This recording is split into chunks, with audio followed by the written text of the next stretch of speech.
Most people do not listen with the intent to understand. They listen with the intent to reply. In the book, The 7 Habits of Highly Effective People, I found habit number 5 to be the one that made the biggest difference for me in all areas of my life. And habit number 5 is seek first to understand, then to be understood. Most people seek first to be understood. They want to get their point across, and in doing so, they may ignore the other person completely, pretend that they're listening, or selectively hear only certain parts of the conversation, but miss the meaning entirely. So why does this happen? It's because most people listen with the intent to reply, not to understand. Most people are coming up with their reply in their heads while the other person is still talking. So they're actually just waiting for their turn to speak. And usually, the other person is doing the same thing. So you end up having two people who are both focused on what they want to say and are waiting for their turn to speak, but neither one of them knows what the other person is talking about. This point was really driven home for me in the book Never Split the Difference by Chris Voss. He's the former lead international hostage negotiator for the FBI, and he says, "Everybody wants to be understood and accepted. The simplest and cheapest way to do that is to listen." Now, if you really want to level up your active listening skills, I recommend both of these books, and I'll leave links down below. But before I let you go, I want to give you 3 tips to improving your active listening skills. Number 1, focus on being present. Think of listening like meditation.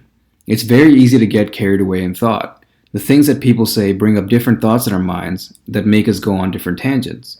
But when you think of it like meditation and focus on being present with the person you're talking to, it's easier to focus on listening to them and understanding what he or she is saying. Number 2, take some time to process what you just heard. After someone tells you something, take about 5 to 10 seconds to really think through everything you just heard. Usually, people want an immediate answer from you. If they say that, or if they try to rush you, in that case, just let them know that you're processing everything they said, and then move on to step number 3, which is summarize what you heard and ask for confirmation.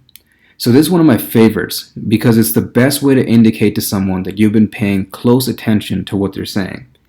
Once the person is done speaking, summarize what they said and ask if you have understood them correctly.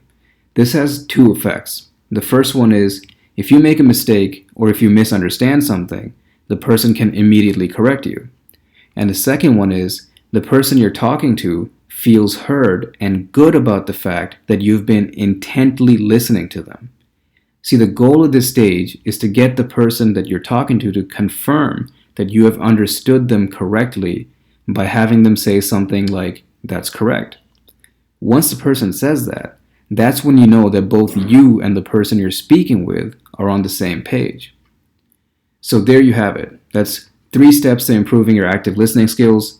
If you want to know whether or not it's working for you, you will find that the people you're speaking to will generally tell you that they feel heard and understood when they talk to you.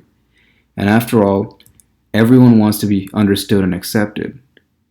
Be the person that understands and accepts them. Thank you for watching.